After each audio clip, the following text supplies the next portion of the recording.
Ons trek by dag 3 van Flowering Almond se Desember uitdaging en vandag kyk ons na die lewe van Hagar. Nou ons almal ken vir Sara en ons het nou al gesels oor hoe haar naam verander het van Sara na Sarai wat beteken prinses. Nou Hagar was Sara se slaaf gewees.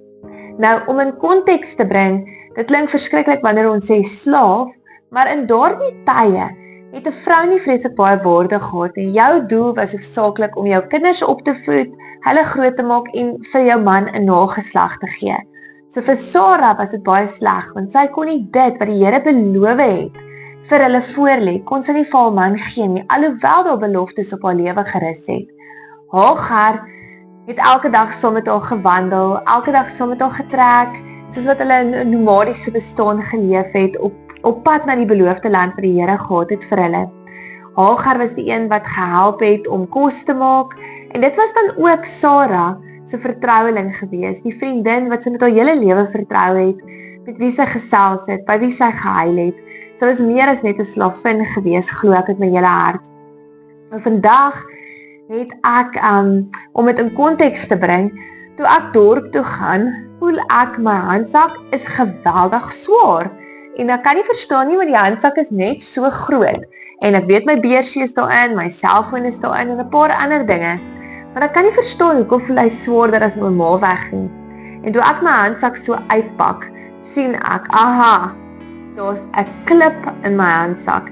Nou as jy kleuters het, sal jy weet, is al vreemde goeders.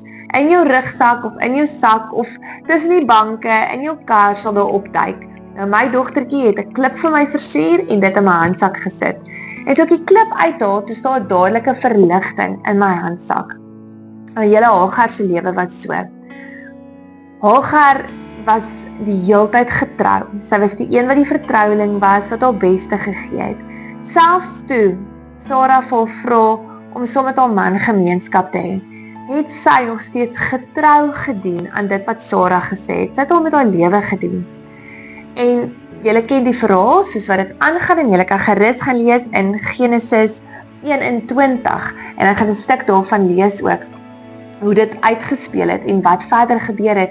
Maar as jy daar sal lees, dan sal jy sien dat Hagar op die eind van die dag was Sara jaloers geweest, sy was ongelukkig met haar en sy het vir Abraham gesê om vir Hagar weg te stuur en Abraham het vir Hagar uit die woestyn ingestuur. En Hagar was daar so, sy het haar seentjie onder die bos Ismael gelos, want sy was bang geweest dat hy gaan doodgaan van honger en dat sy slegte maag gaan wees, dat sy moet toesien hoe haar kind sterf.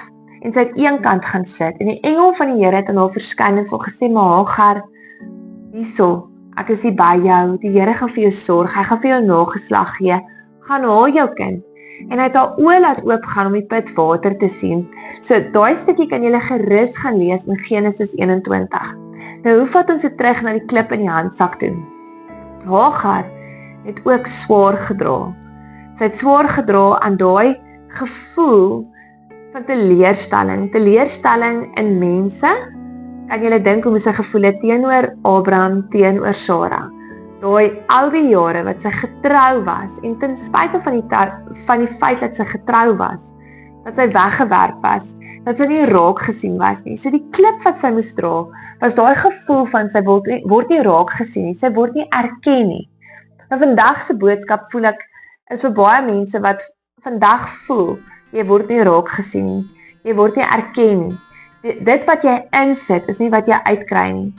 Dalk is dit in jou werksplek, waar jy jou alles gee, waar jy hard werk, waar jy dalk werk vir 'n bevordering en dit nie kry nie. Dalk is dit in jou huwelik, waar jy soveel insit en dit voel of jou eggenoot jou miskyk.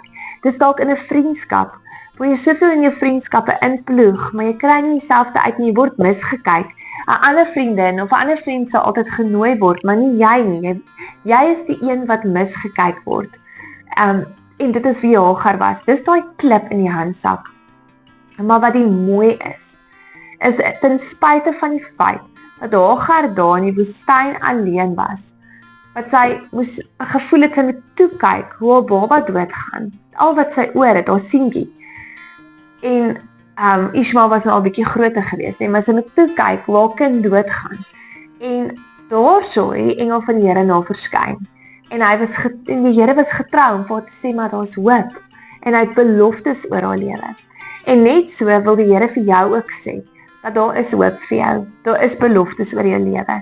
Dit lyk dalk nie nou, soos dit waarvoor jy gehoop het nie. Maar hy is die God wat hoop gee. Hy is die God wat nuwe kansse gee, nuwe verwagtinge gee. En ja, Hagar was onregverdig behandel gewees. Miskien is jy onregverdig behandel, miskien is jy onregverdig aangekla of onregverdig in 'n vriendskap beskuldig. Maar weet dat Hagar ook daar was en dat die Here vir Hagar deurgekom het. En omdat hy vir Hagar deurgekom het, kan jy daarin vashou in die belofte dat hy vir jou ook sal deurkom. Ek lees vir ons hier in Genesis 21 vers 17. Maar God het die seun hoor huil. Toe roep die engel van God vir Hagar uit die hemel. Hagar, wat is verkeerd? Moenie bang wees nie. God het die seun gehoor huil, daar waar hy onder die bos lê. Gaan na hom toe en vertroos hom, want ek gaan sy nageslag 'n groot nasie maak. Toe maak God Hagar se oë oop en sy sien 'n put met water.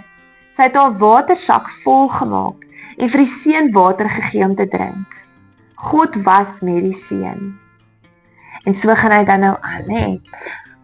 So julle, my woord aan julle vandag is, mag God vandag jou oë oopmaak, daar waar jy is, sodat jy die put water kan sien. Die omstandighede waarin jy is nie dit waarvoor jy gehoop het nie, dis dalk onregverdig. Maar in dit is die Here by jou. En mag hy werklik ook 'n engel stuur om jou oë te salf en aan te raak, sodat jy kan sien dat hy die een is wat water gee. En die belofte is dat hy die een is wat strome van lewende water gee. En dit sal uit jou binneste uitvloei. So ongeag die teleurstelling, ongeag dat jy voel jy is verlate en jy is vergete, is God daar by jou. En hy sal vir jou weer genoeg water gee om jou watersak vol te maak, sodat jy weer die pad kan vasvat en die pad kan aanvat. En sodat jy weer kan sien en die hoop weer kan sien. Mag jy vashou in sy woord, want sy woord is vol waarheid en vol van hoop.